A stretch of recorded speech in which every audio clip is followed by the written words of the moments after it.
Hi friends, எப்படி இருக்கீங்க? இன்றைக்கி நம்ம சொல்ல போகிற இன்ஃபர்மேஷன் என்னென்னா, இது ரொம்பவுமே பவர்ஃபுல்லான ஒரு இன்ஃபர்மேஷனுங்க. உங்களோட இஷ்ட தெய்வத்தை மனசில் நினச்சிட்டு இதை நீங்கள் செஞ்சாலே போதும். வெறும் 11 நிமிஷம் மட்டும்தான். செம்ம பவராக ஒர்க் அவுட் ஆகும். ஒரே ஒரு வார்த்தை மட்டும்தான். என்னங்கிறது உங்களுக்கு இந்த வீடியோவில் நான் டீட்டெயிலாக சொல்லியிருக்கேன். இதை எப்படி பயன்படுத்தி எந்த மாதிரி டைமில் எப்படி சொல்லணும் அப்படிங்கிறதான் சொல்லியிருக்கேன். ஸோ வீடியோ ஃபுல்லாக கடைசி வரைக்கும் பாருங்கள். நாளைக்கு காலையில் நீங்கள் பங்குனி உத்திரம் அப்படிங்கிற நல்லா சூப்பரான ஒரு பவர்ஃபுல்லான நாள். நாளைக்கு காலையில் பிரம்ம முகூர்த்தத்தில் செய்யும்போது இன்னும் பவர்ஃபுல்லாக உங்களுக்கு ஒர்க் அவுட் ஆகும். அதனால தான் இப்போவே இந்த வீடியோ கொடுத்துருக்கேன். அதற்கு முன்னாடி இது நவமூலிகை ஆகத்துக்கான அப்டேட்டுங்க. வரப்போகிற பஞ்சமி எப்போ வருதுன்னு உங்களுக்கு தெரியும். 7ஆம் தேதி அன்னைக்கு வருது. 6ஆம் தேதியோடு நீங்கள் பேர்கள் கொடுக்கறதுக்கான டைமிங்ஸ் முடியுது.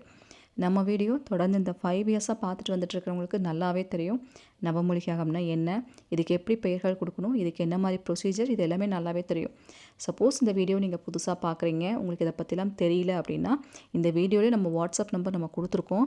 அந்த நம்பரில் நவமூலிகை அப்படிங்கிறத நீங்கள் டைப் பண்ணி அனுப்பிவிட்டாலே போதும். இதை பற்றின இன்ஃபர்மேஷனுங்கிறது நீங்கள் தெரிஞ்சுக்கலாம். ஃபஸ்ட்டு இது என்ன ஏதுங்கிறது நீங்கள் தெரிஞ்சுக்கோங்க, புரிஞ்சுக்கோங்க. தேவைப்படும் பட்சத்தில் உங்கள் பெயர்கள் வேணாலும் நீங்கள் கொடுக்கலாம். பேர் கொடுக்குறவங்க கண்டிப்பாக உங்கள் ஊர் பேர் போட்டு அனுப்புங்க. எந்த ஊரில் இப்போ வசிச்சிட்ருக்கீங்களோ அந்த ஊர் பெயர் அவசியம் போடணும். அது மறந்துடாதீங்க. சரிங்களா? ஒரு சிஸ்டர் இன்றைக்கி அவங்களோட எக்ஸ்பீரியன்ஸ் சொல்லியிருக்காங்க. ஒரு சக்ஸஸ் ஸ்டோரி சொல்லியிருக்காங்க. வராகியனை தொடர்ந்து இந்த பஞ்சமியில், அதுவும் ஒரே பஞ்சமியில் நடக்கிற அந்த மிராக்கிள் தொடர்ந்து கண்டினியூ ஆகிட்டே தான் இருக்குதுன்னு சொல்லணும். அவங்களும் சொல்லியிருக்காங்க. என்ன சொல்கிறாங்க அப்படிங்கிறத கேட்டுட்டு அந்த விஷயத்துக்குள்ளே போயிடலாங்க. Hello Raji sister, good morning. இந்த பினைன் கேன்சர்னா பரவாது, அங்கங்கேயே இருக்கும். அந்த போனை கட் பண்ணி எடுத்துட்டு ஆர்டிஃபிஷியல் போன் வச்சுட்டாக்கா அது அங்கேயே சால்வ் ஆகிடும்ன்ற மாதிரி சொன்னார். அது நல்லபடியாக 2 சர்ஜரி ஆச்சுங்க சிஸ்டர்.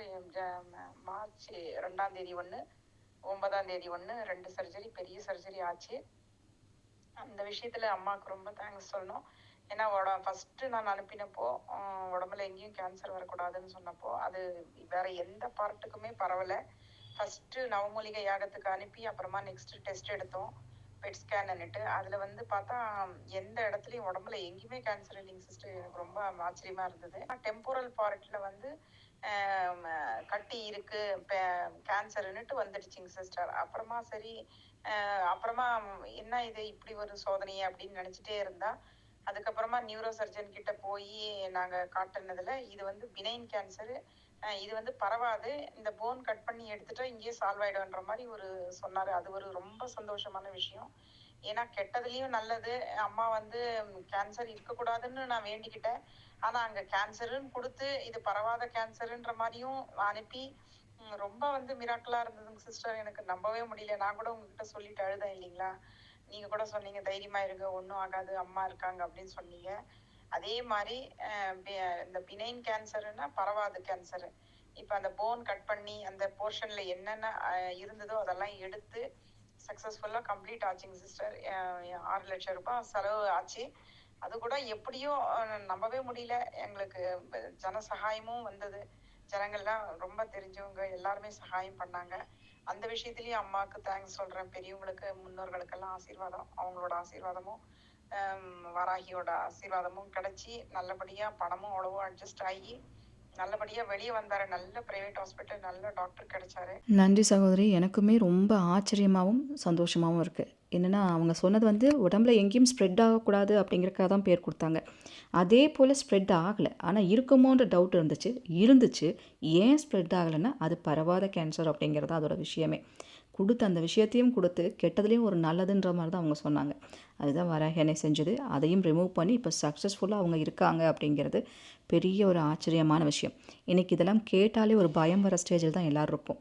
ஆனால் அதையும் தெய்வம் நினச்சா, நம்மளோட வராகியனை நினச்சா எல்லாத்தையும் மாற்ற முடியும். அதுவும் பஞ்சமியில் அந்த 15 நாளில் 20 நாளில் என்னங்க மாறப்போகுது அப்படிங்கிற மாதிரி அந்த 15 நாளில் ஒரு பஞ்சமியில் ஒருத்தோட வாழ்க்கையே மாற்றக்கூடிய அளவுக்கு ஒரு பவர் இருக்குது அப்படின்னா நிஜமாக நம்ம வராகித்தான் நன்றி சொல்லணும். வராகமுத்து சித்திரையாக்கு நன்றிகளை சொல்லுங்கள். அது போதும். தொடர்ந்து இந்த நன்மைகள் எல்லாத்துக்கும் போய் சேரட்டும். இன்றைக்கி நம்ம சொல்ல போகிற விஷயம் உங்களோட இஷ்ட தெய்வமாக இருக்கலாம். இல்லை செவ்வாய்க்கிழமை முருகன் வழிபாடு பண்ணுறவங்களாக இருந்தாலும் நீங்கள் பண்ணலாம். யார் உங்கள் இஷ்ட தெய்வமோ அவங்கள மனசார நினச்சி இந்த வழிபாடு நீங்கள் பண்ணலாம். இன்றைக்கே பண்ணலாம். இல்லைன்னா நாளைக்கு காலையில் நீங்கள், அதாவது பௌர்ணமி பங்குனி உத்திரம் இருக்கு இல்லையா, நாளைக்கு காலையில் விடிய காத்தால் நீங்கள் செய்யறனாலும் செய்யலாம். ஏன்னா இந்த விஷயம் ஸ்பெசிஃபையாக பிரம்ம முகூர்த்த நேரத்தில் செய்யும் போது செம சூப்பர் பவராக ஒர்க் அவுட் ஆகுது அப்படிங்கிற மாதிரி சித்தர்கள் குறிப்பில் நிறைய சொல்லியிருக்காங்க. நம்மளோட வராகமுத்து சித்திரை அவங்களோட குறிப்பிலேருந்து சொல்லப்பட்ட பல விஷயம் பல பேரை காப்பாற்றிட்டு இருக்குன்னு தான் சொல்லணும். ஸோ நம்ம சேனலுக்கு புதுசாக இருந்தால் மறக்காமல் சப்ஸ்கிரைப் பண்ணி வச்சுக்கோங்க. அப்போ தான் இது போல் பதிவெல்லாம் உங்களுக்கு நோட்டிஃபிகேஷனாக வரும். இந்த பதிவு பிடிச்சிருந்தாலும் லைக் பண்ணுங்கள்.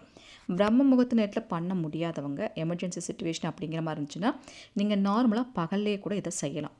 இது நம்ம செய்யறதுக்கு நிறைய பொருளெல்லாம் வேணுமா, நிறைய விஷயங்கள்லாம் தேவைப்படுமான்னு கேட்டால் அப்படிலாம் ஒன்றுமே நமக்கு வேண்டாம்.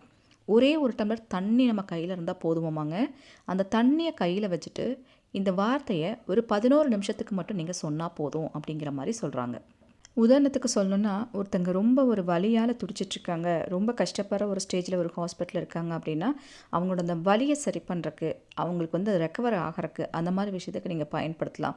ஒரு இன்டர்வியூக்கு போகிறீங்கன்னா நீங்கள் அதுக்கு பயன்படுத்தலாம். முக்கியமான ஒரு விஷயத்துக்காக வேண்டி போகிறேன், உங்களுக்கு சாதகமான ஒரு பதிலோ உங்களுக்கு வெற்றியோ கிடைக்கணும்னாலும் இந்த விஷயத்தை ஒரு 11 நிமிஷம் நீங்கள் செஞ்சுட்டு போகும்போது அது கன்ஃபார்மான ஒரு வெற்றியாக இருக்கும். 1000 மடங்கு பவர் காமிக்கும் அப்படிங்கிற மாதிரி சொல்கிறாங்க. எந்த ஒரு ரூலுமே இல்லை இந்த வார்த்தைக்கு. பிக்சரில் பார்க்குறீங்க இல்லையா, இதுதான் அந்த வார்த்தை.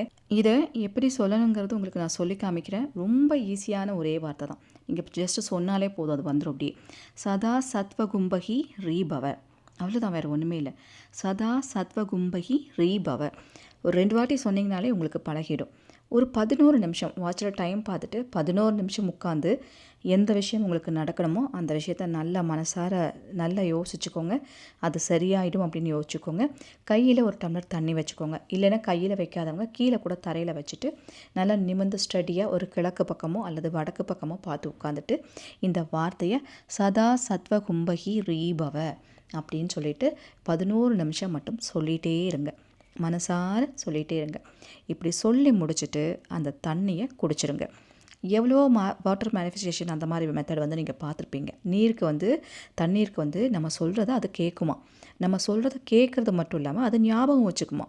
ஞாபகம் வச்சுட்டு அந்த கேட்குற விஷயத்த நமக்கு சக்ஸஸ் பண்ணி கொடுக்கும். எப்படி சக்ஸஸ் பண்ணி கொடுக்குன்னா, நீங்கள் தொடர்ந்து அந்த தண்ணி மேலே நம்பிக்கை வச்சு, தண்ணிங்கிறது என்ன, பஞ்சபூதங்களில் ஒன்று. நீரும் நிலம் காற்று இவங்க எல்லாமே நமக்கு தெய்வங்க. அந்த தெய்வத்தை மனசில் நினச்சிட்டு அவங்க மேலே நம்பிக்கை வச்சு இதை நம்ம செய்யும்போது கண்டிப்பாக நமக்கு துணை நிற்கும் அப்படிங்கிற மாதிரி சொல்கிறாங்க. இதில் உங்களுக்கு இஷ்ட தெய்வம் அப்படிங்கிறது எப்படி உள்ள வராங்கன்னா, அந்த இஷ்ட தெய்வம் சேர்ந்து நமக்கு ட்ராவல் பண்ணுவாங்க, நம்ம கூட அவங்களும் நமக்கு ஹெல்ப் பண்ணுவாங்க. அதனால தான் உங்களுக்கு எந்த சாமி பிடிக்குமோ, முருகனை பிடிக்குமா, வராகி அன்னையை பிடிக்குமா, யார் உங்களுக்கு பிடிக்கும், செவ்வாய்க்கிழமை அப்படின்னா அம்மன் வழிபாடு நீங்கள் பண்ணலாம். யார் உங்கள் இஷ்ட தெய்வமோ அவங்கள மனசார நினச்சி இந்த வார்த்தையை சொல்லுங்கள். பிரபஞ்சம் மட்டும் இல்லைங்க, உங்கள் இஷ்ட தெய்வம் கூட சேர்ந்து இதுக்கு உதவி செய்யும். அப்படிங்கிறனால தான் இந்த ஒரே ஒரு வார்த்தையை சொன்னால் போதும்னு சொல்லியிருக்காங்க. இந்த வார்த்தையை சொல்கிறதுக்கு எந்த ஒரு ரூலுமே கிடையாது. நீங்கள் என்ன சாப்பிட்டாலும் இந்த வார்த்தையை சொல்லலாம். எந்த சூழ்நிலையில் நீங்கள் பீரியட்ஸாக இருந்தாலும் கூட இந்த வார்த்தையை நீங்கள் சொல்லலாம். எந்த ரூலுமே கிடையாது. நீங்கள் கையில் ஒரு டம்ளர் தண்ணி மட்டும் வச்சுட்டு நீங்கள் சொல்லிவிட்டு அந்த தண்ணியை குடித்தாலே போதும். தண்ணியை குடிக்கிறதன் மூலமாக நம்மளோட ஆன்மா சுத்தப்படுத்தும், நம்மளோட மனசு சுத்தமாகும். நம்ம மனசில் இருக்கிற பல வகையான கெட்ட எண்ணங்கள்லாம் போய் ஒரு நன்மை பிறக்கும். வாட்டர் வந்துட்டு கேட்குற விஷயத்த திருப்பி நமக்கு செஞ்சு கொடுக்கக்கூடிய சக்தி உள்ளது. அதனால தான் மகாலட்சுமின்னு சொல்லும்போது வெள்ளை மகாலட்சுமின்னு சொல்லிட்டு ஒரு வகை இருக்குது. அதாவது மகாலட்சுமி அம்சங்கிறது நிறைய நீங்கள் கேள்விப்பட்டிருப்பீங்க. பணத்துக்கு செல்வாக்குக்கெல்லாம் உரிய மகாலட்சுமி யாருன்னா வெள்ளை நிறத்தில் இருப்பாங்களாம். வெள்ளை புடவை வெண்பட்டு உடுத்திருப்பாங்கன்னு சொல்லுவாங்க. கையில் வந்து வெள்ளை நிற ஆந்தை இருக்கும். அந்த மகாலட்சுமியை மனசில் உள்ளே வாங்கிக்கோங்க. உங்கள் மனசுக்குள்ளே அவங்கள கொண்டு வந்துக்கோங்க. மனசார அவங்க முகத்தை கண்ணுக்குள்ளே கொண்டு வந்துட்டு அவங்கள நினச்சிட்டு நீங்கள் சொல்லும் போது இந்த மந்திரம் இன்னும் பவர்ஃபுல்லாக வேலை செய்யும். பணம், காசு, செல்வாக்குக்கெல்லாம் இது செம சூப்பராக ஒர்க் அவுட் ஆகும். நினச்ச விஷயத்தை செஞ்சு கொடுக்கறக்கு, நல்ல காரிய சித்தி உண்டாக்குறக்கும் நல்ல ஒரு நன்மை தரும். இவ்வளோ விஷயங்கள் இதில் சொல்லியிருக்காங்க. அதனால் இதை மனசில் நினச்சிட்டு நீங்கள் சொன்னாலே போதும், ஆட்டோமேட்டிக்காக நடக்கும். சும்மா விளையாட்டாக நீங்கள் சொல்லி பாருங்கள், உங்களுக்கே ஒரு வித்தியாசம் வந்து இதில் தெரியும் அப்படிங்கிற மாதிரி சொல்லியிருக்காங்க. சின்ன சின்ன இன்ஃபர்மேஷன் தான் உங்களுக்காக வேண்டி சொல்லியிருக்கேன். அவசியம் அதை தெரிஞ்சுக்கோங்க. நாளைக்கு நிறைஞ்ச பங்குனி உத்திரம், பௌர்ணமி, நம்மளோட நீலவழி சக்கரம் நாளைக்கு தான் எடுப்பாங்க. சரிங்களா? ஏற்கனவே கொடுத்துருந்தவங்க பேர் கொடுத்துருந்தவங்களுக்கு நாளைக்கு பூஜையில் வச்சு அதை எடுத்து அப்புறம் நமக்கு வண்டியில் பஸ்ஸில் வச்சு விடுவாங்க. அதுக்கப்புறம் நம்ம பேக் பண்ணி எல்லாத்துக்கும் அனுப்புகிற வேலை தான். சரிங்களா? அட்ரஸ் ஆல்மோஸ்ட் நம்ம எல்லாத்தோடதும் எழுதி வச்சுருக்கோம். அதனால் பொருள் நம்ம கையில் கிடச்சிருச்சுன்னா அதை பேக் பண்ணி அனுப்புறது மட்டும்தான் வேலை. அதனால் ஒன்றும் பயப்பட வேண்டாம். நாளைக்கு அந்த பொருளை வந்து நம்ம எப்படி யூஸ் பண்ணணும் ஆல்ரெடி நிறைய சொல்லியிருக்கேன். இருந்தாலும் நீங்கள் எதிர்பார்த்துட்ருப்பீங்க, பௌர்ணமி எப்படா வருது, எப்போ பொருள் கையில் கிடைக்கணும் எதிர்பார்த்துட்ருப்பீங்க பேர் கொடுத்தவங்க. அதோட சின்ன ஒரு ப்ரொசீஜர், எப்படி இது வீட்டுக்கு வந்தோன்னு நீங்கள் என்ன பண்ணணும், என்ன மாதிரி விஷயமெல்லாம் பண்ணணுங்கிறது நான் டீட்டெயிலாக சொல்கிறேன். அது மாதிரி நீங்கள் யூஸ் பண்ணிக்கோங்க. சரிங்களா? அதுதான் முன்னாடியே உங்ககிட்ட சொல்லிடலாமேன்ட்டு. நாளைக்கு வீடியோவில் அதை பற்றி நான் உங்களுக்கு சொல்கிறேங்க. ஐ திங்க் நான் சொன்ன இன்ஃபர்மேஷன் உங்களுக்கு யூஸ்ஃபுல்லாக இருக்கும்னு நம்புகிறேன். பிடிச்சிருந்தால் லைக் பண்ணுங்கள், உங்கள் ஃப்ரெண்ட்ஸுக்கும் ஷேர் பண்ணுங்கள். Thank you so much.